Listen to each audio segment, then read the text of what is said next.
El día que mi esposa se rió de mí frente a toda su familia, entendí algo que me partió por dentro. Mi matrimonio no estaba pasando por una mala etapa, mi matrimonio ya estaba muerto.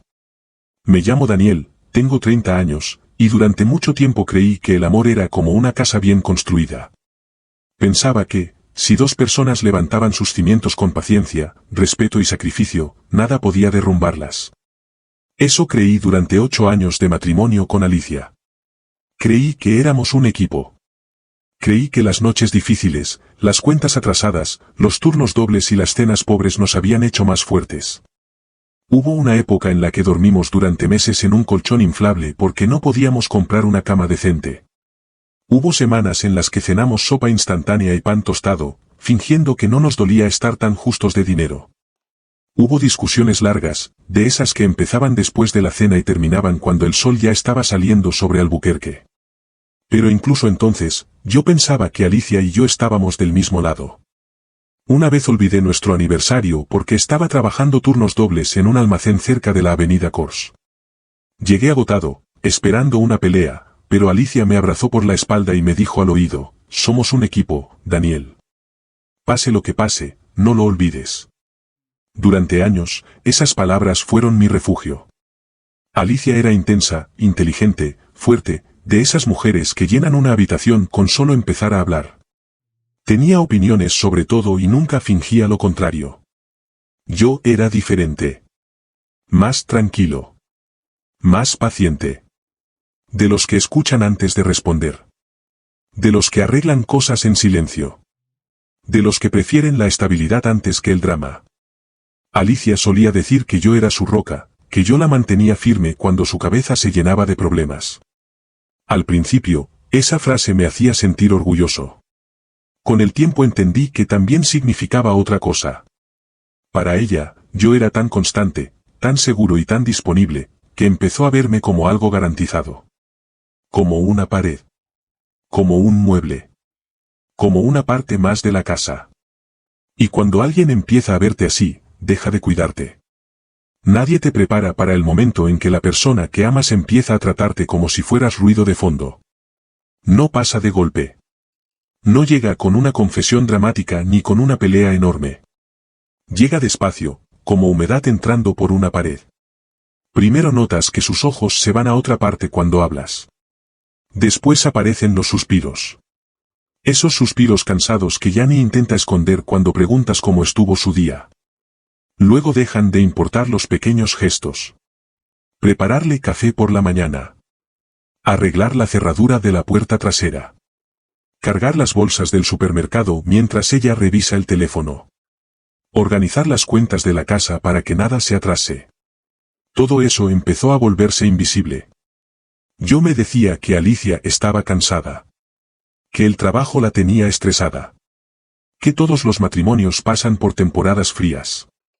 Que tarde o temprano volveríamos a ser los de antes. Pero esa temporada fría no terminó. Se extendió como un invierno sin calendario. Antes, cuando Alicia pasaba junto a mí en el pasillo, me tocaba el hombro con la punta de los dedos. Era un gesto pequeño, casi nada, pero para mí significaba hogar. Un día dejó de hacerlo. En las noches de película, si yo buscaba su mano, ella apartaba la suya como si la hubiera molestado. Empezamos a dormir en extremos opuestos de la cama, separados por una pared invisible hecha de resentimientos, silencios y palabras que ninguno de los dos se atrevía a decir. Intenté salvar lo nuestro de todas las formas que se me ocurrieron. Le propuse salir a cenar a un restaurante mexicano en Nob Hill. Le sugerí escaparnos un fin de semana a Santa Fe. Le pedí caminar juntos por el bosque trail, solo para hablar sin teléfonos, sin distracciones, sin excusas. Pero siempre tenía una respuesta lista. Estaba agotada. Tenía pendientes. Quizá la semana siguiente. Pero la semana siguiente nunca llegaba. Los chistes privados desaparecieron. Las miradas cómplices en reuniones familiares dejaron de existir. Alicia sonreía más mirando su celular que mirándome a mí. Y lo peor no fue pelear. Lo peor fue cuando dejamos de pelear. La gente cree que los gritos son la señal de que una relación se está muriendo, pero el silencio es mucho más cruel.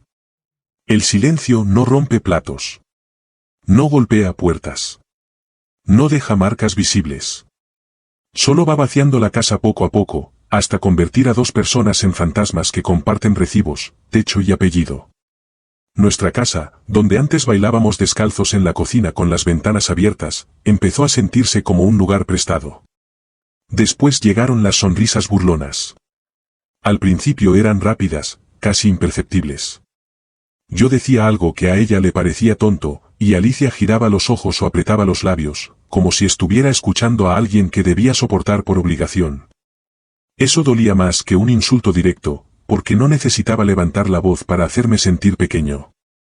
Una noche, después de otro día caminando con cuidado para no molestarla, le hice la pregunta que llevaba meses tragándome. Estaba en la entrada de la cocina.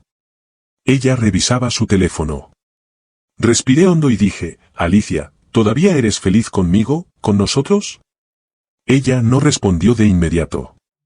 Solo me miró con unos ojos cansados, sin ternura, y dijo, ¿por qué preguntas cosas cuya respuesta ya sabes? Sentí esa frase como un golpe seco en el pecho. No dije nada. Solo asentí, salí al garaje y me quedé allí casi una hora, mirando una estantería llena de herramientas, sin saber cómo volver a mi propia sala. Hubo cientos de momentos así. Pequeños. Casi ridículos para cualquiera que los viera desde fuera. Pero para mí eran cortes diminutos que sangraban en silencio. Empecé a caminar encorvado. A hablar más bajo. A reír menos. Ya no vivía. Solo funcionaba. Era el hombre que pagaba la hipoteca, sacaba la basura los lunes, revisaba el seguro del coche, arreglaba el grifo cuando goteaba y decía, no pasa nada, incluso cuando sí pasaba. No era esposo. No era amante. Era una pieza útil dentro de una casa que seguía de pie porque yo sostenía los clavos. Y aún así, no sabía cómo irme. Irme me parecía una derrota. Sentía que abandonar el matrimonio era romper la promesa que había hecho 8 años antes. En las buenas y en las malas, eso había jurado. Pero nadie te explica qué hacer cuando lo malo no es un golpe claro ni una traición fácil de señalar, sino una indiferencia lenta, un desprecio disfrazado de cansancio y una erosión diaria de todo lo que alguna vez pensaste eterno. Entonces llegó Valeria, la hermana de Alicia, y lo poco que quedaba de paz desapareció. Valeria se mudó a nuestra casa después de un divorcio desastroso. No tenía dinero para alquilar, no tenía muebles, no tenía un plan concreto, desde luego, no tenía ninguna prisa por marcharse. Era todo lo que Alicia había sido alguna vez, pero multiplicado por 10, ruidosa, dramática, carismática a su manera y completamente convencida de que el mundo debía girar alrededor de sus problemas. Cada conversación terminaba hablando de ella.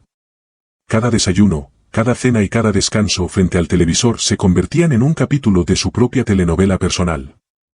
Y lo más doloroso fue ver cómo Alicia cambiaba cuando Valeria estaba cerca. Reía más fuerte. Hablaba con más energía. Tenían bromas internas que no solo me excluían, sino que parecían hechas para recordarme que yo ya no pertenecía allí. Por las mañanas, yo preparaba café para Alicia y para mí, pero de alguna forma el de Valeria siempre salía primero, con crema, canela y una sonrisa. El mío llegaba tibio, si es que llegaba. Era una señal pequeña, pero muy clara. Yo había bajado otro escalón en la lista de prioridades. Valeria tomó mi pequeño despacho para sus proyectos creativos y sus sesiones de yoga. Su ropa empezó a aparecer en nuestro baño. Su música atravesaba las paredes hasta pasada la medianoche. Sus amigas llegaban sin avisar, con botellas de vino y bolsas de comida, y convertían nuestra sala en una reunión donde yo era apenas el dueño incómodo de los muebles. Empecé a sentirme como un visitante en mi propia casa, moviéndome de puntillas para no interrumpir una vida que ya no era mía. Una tarde quise sorprender a Alicia con comida tailandesa de un local que le encantaba cerca de Central Avenue. Había pensado en eso durante todo el día. Imaginé que quizá, al verme entrar con su plato favorito, volvería a sonreírme como antes. Pero cuando abrí la puerta, encontré a Alicia y Valeria en la cocina, decorando pastelitos, con harina en el cabello y música sonando desde el teléfono. Se reían de una comedia romántica que yo ni siquiera conocía. Al verme, hicieron una pausa, me saludaron con la misma cortesía con la que se saluda a un repartidor y siguieron con lo suyo. Me comí mi cena solo, de pie junto al mesón, escuchando cómo sus risas pasaban a mi lado como si yo fuera transparente. Esa noche no pude dormir. Caminé por la casa buscando algún rastro del hogar que Alicia y yo habíamos construido. Pero todo me decía lo mismo, yo ya era un extra en mi propia vida. Todo explotó 4 meses después, durante una parrillada familiar en casa de los padres de Alicia. En una zona tranquila de los ranchos de Albuquerque. Su familia nunca me había querido demasiado, pero mientras Alicia y yo estuvimos bien, al menos fingían tolerarme. Ahora ya ni eso. Podía sentir su indiferencia como una manta pesada sobre la espalda. Saqué una cerveza de la hielera, me acerqué a la parrilla y traté de pasar desapercibido. Pero la humillación, igual que el humo, siempre encuentra por dónde meterse. Valeria, que a media tarde ya tenía demasiadas copas encima, me vio junto a la parrilla y gritó: «Daniel, no pongas esa cara de funeral. Te prometo que nadie aquí te va a morder». La mesa entera soltó una carcajada. Yo sonreí por reflejo, como hacen los hombres que han aprendido a sobrevivir tragándose el orgullo. Me acerqué al padre de Alicia, que volteaba carne con su expresión seria de siempre, y dije: «Huele muy bien, señor Torres». Valeria dio unas palmadas en el banco a su lado y dijo: «Ven, siéntate aquí. Vamos a tener una conversación de verdad». La forma en que dijo «de verdad» me cerró el estómago. Aún así me senté, intentando parecer tranquilo. Ella se inclinó hacia mí, con olor a vino en la respiración, y habló lo bastante fuerte para que todos escucharan: «Daniel, solo por imaginar, si Alicia alguna vez te engañara, ¿te pondrías a llorar?». La pregunta cayó sobre el patio como una piedra contra un vidrio. Durante un segundo nadie supo qué hacer.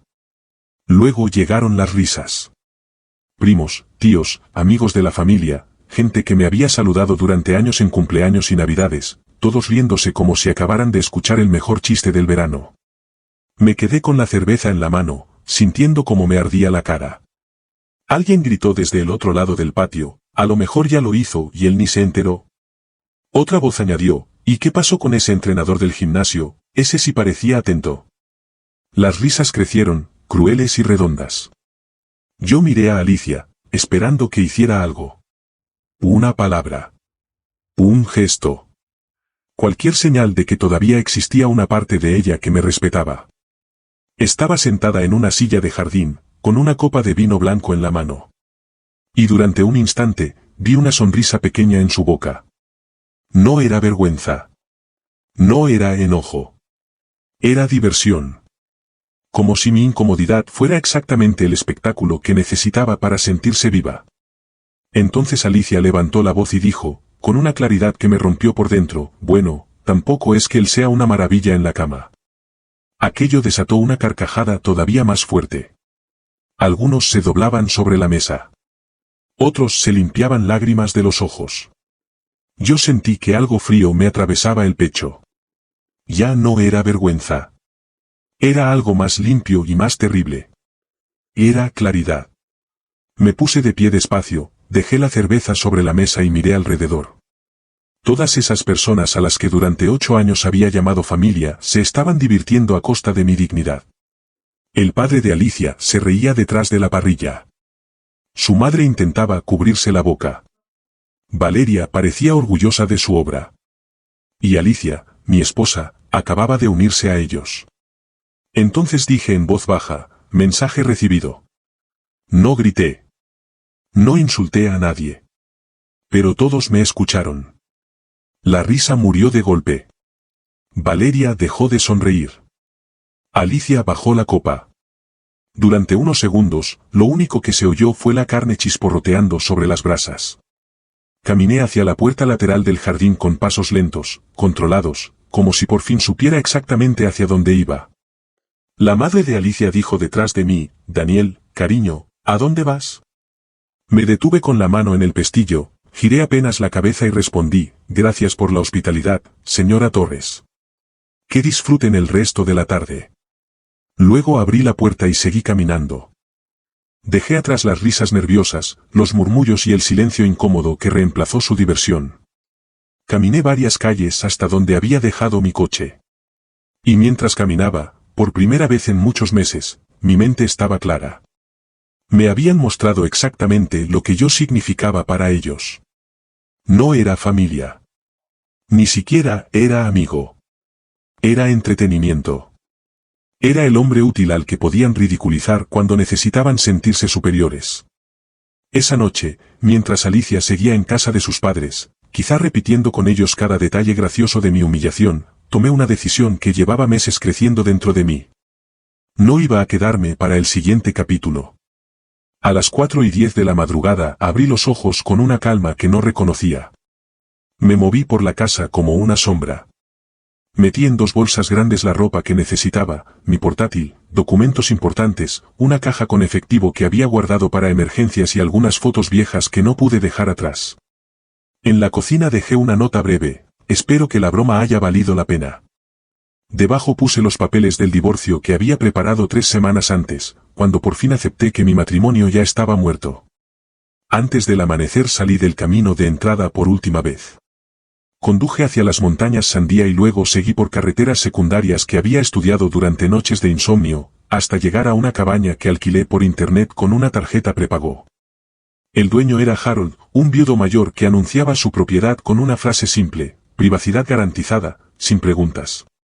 La cabaña estaba perdida entre pinos, silencio y tierra húmeda. No había vecinos cerca. Casi no había señal. No había wifi estable. Solo estaba yo, el bosque y unas 40 acres de calma. Por primera vez en años respiré sin sentir que alguien me juzgaba desde la otra habitación. Instalé mi portátil sobre una mesa de madera junto a la ventana y acepté trabajos de programación freelance. A mis clientes les daba igual desde donde trabajara mientras entregara el código a tiempo. Mis días empezaron a tener un ritmo sencillo. Trabajaba hasta el mediodía. Preparaba algo rápido. Caminaba por los senderos. Cortaba leña. Aprendía a reconocer el canto de las aves. Leía libros viejos que Harold había dejado en una estantería. Por las noches cocinaba en una hornilla, comía bajo una lámpara amarilla y escuchaba búhos, grillos y coyotes en lugar de risas crueles y comentarios disfrazados de broma. Durante casi 4 meses viví desconectado. Nada de redes sociales. Nada de llamadas. Nada de mensajes. Me dejé crecer la barba. Bajé de peso caminando por la montaña. Mis manos se endurecieron partiendo troncos. Y lo más importante, empecé a recordar quién era antes de convertirme en el felpudo de Alicia y en el chiste favorito de Valeria. Al final, la curiosidad pudo más que mi disciplina. Un martes por la mañana bajé al pueblo y entré a una biblioteca pública para revisar mi antiguo correo. Tenía 72 mensajes sin abrir, casi todos de Alicia. Los primeros estaban llenos de rabia. Huir como cobarde no soluciona nada. No puedes desaparecer cada vez que algo se pone difícil. Esto es muy típico de ti, Daniel. Después, con el paso de las semanas, el tono cambió. Apareció el miedo. Por favor, solo dime que estás bien. Encontré los papeles. Tenemos que hablar de esto. Luego llegaron las excusas. Valeria se siente fatal por lo que pasó. Fue una broma que se salió de control. Estás siendo demasiado sensible. El mensaje que más me dolió estaba casi al final: he pensado mucho en nosotros. Tal vez todavía podamos arreglarlo. Demasiado poco. Demasiado tarde. Alicia había tenido 8 años para cuidar lo nuestro, y eligió quedarse sentada mientras su hermana destruía el último respeto que yo intentaba conservar. Por amigos en común supe que mi desaparición había causado un desastre en casa. Valeria tuvo que marcharse cuando Alicia no pudo sostener la hipoteca sola. Resultó que yo administraba mucho más de lo que nadie quería admitir. Yo llevaba las cuentas de nuestra casa. También ayudaba con el pequeño negocio de construcción del padre de Alicia y con la tienda en línea de su madre. Durante años organicé facturas, presupuestos, pagos, seguros, documentos de impuestos, inventarios y cronogramas de proyectos. Todo gratis. Todo en silencio. Todo bajo la idea de que la familia se ayuda. Nunca pedí dinero. Nunca pedí aplausos. Pero cuando desaparecí, aquel sistema se derrumbó como una mesa a la que le quitan todas las patas. El padre de Alicia tuvo que contratar a un contador caro, y ese contador encontró registros desordenados, multas acumuladas y deducciones perdidas. La tienda de la madre de Alicia cerró porque no sabía gestionar pedidos ni controlar existencias sin las herramientas que yo había montado. El negocio de construcción perdió contratos importantes porque ya nadie podía preparar los presupuestos detallados que yo hacía en silencio. Alicia empezó a enviarme mensajes cada vez más desesperados. Me pedía que respondiera llamadas, que le dijera dónde estaban ciertos archivos, que la ayudara a localizar papeles fiscales, que al menos le explicara qué debía pagar primero. Vendió su coche para cubrir atrasos, dejó la casa y se mudó a un estudio pequeño cerca de San Mateo Boulevard. Su círculo social también se redujo, porque la gente empezó a tomar partido. Valeria, mientras tanto, se convirtió en una presencia incómoda para todos. La gente puede reírse de la crueldad durante una tarde, pero no siempre quiere seguir cerca de quien destruye matrimonios por entretenimiento. 7 meses después de mi partida, Alicia encontró de alguna manera la dirección de mi cabaña y apareció sin avisar. La vi desde la ventana una tarde de lluvia, empapada, temblando en el porche y sosteniendo una carpeta contra el pecho. Tenía el pelo más corto. Había perdido peso. Pero lo que más me impactó fueron sus ojos. Por primera vez en años, vi arrepentimiento verdadero. Daniel, dijo con una voz apenas audible bajo la lluvia, necesitaba encontrarte. Tenía que pedirte perdón mirándote a la cara.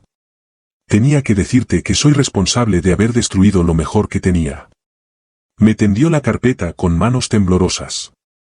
Firmé todo. No vine a rogarte que vuelvas. Vine porque merecías mucho más de lo que yo te di, y necesitaba que me escucharas decirlo. La dejé entrar.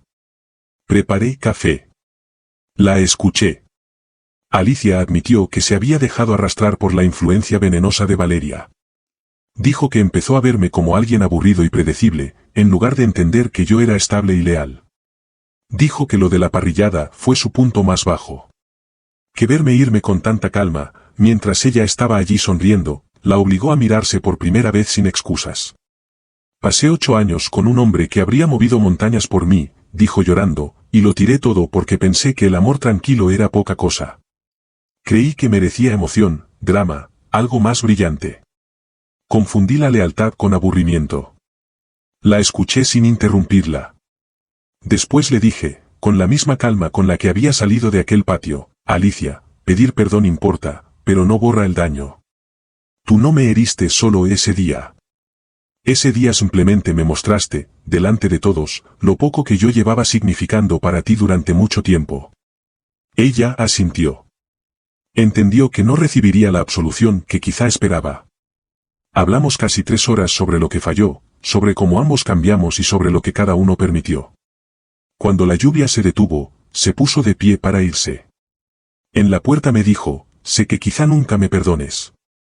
Pero ojalá algún día encuentres a alguien que valore al hombre increíble que eres. Merecías algo mejor que yo. Después de que se fue, me senté en el porche y vi cómo el sol empezaba a abrirse paso entre las nubes. Sentí algo que no había sentido en años, paz. No estaba furioso. No estaba amargado. No quería venganza. Solo era libre.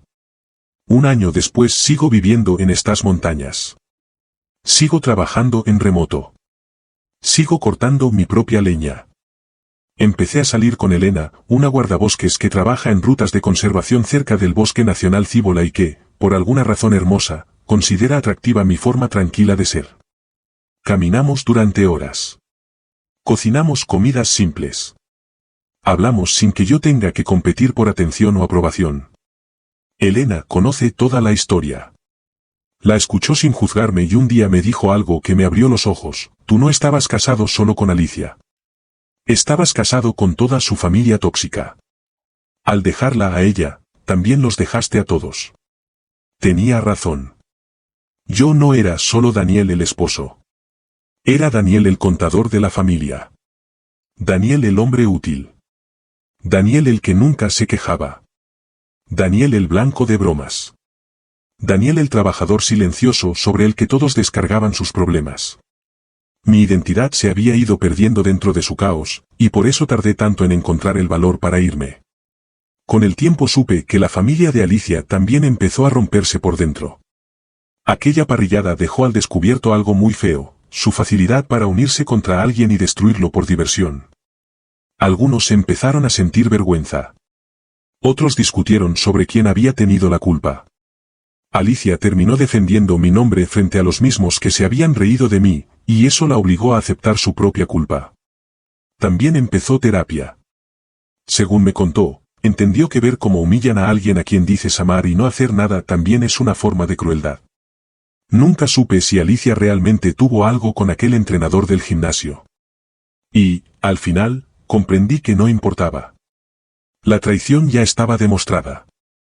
Permitió que su familia se burlara de mí. Se unió a la burla. Eligió entretener a su hermana antes que proteger mi dignidad. Eso me dijo todo lo que necesitaba saber sobre el lugar que yo ocupaba en su vida. Ahora, cuando alguien pregunta por el divorcio, lo mantengo simple. Digo que nos fuimos alejando, que queríamos cosas distintas y que cada uno siguió su camino. No necesito contar los detalles sucios ni buscar lástima. La mejor venganza es vivir bien, y por fin lo estoy haciendo. Por cierto, me quedé con la cabaña. Se la compré a Harold cuando decidió mudarse a Arizona para vivir cerca de su hija.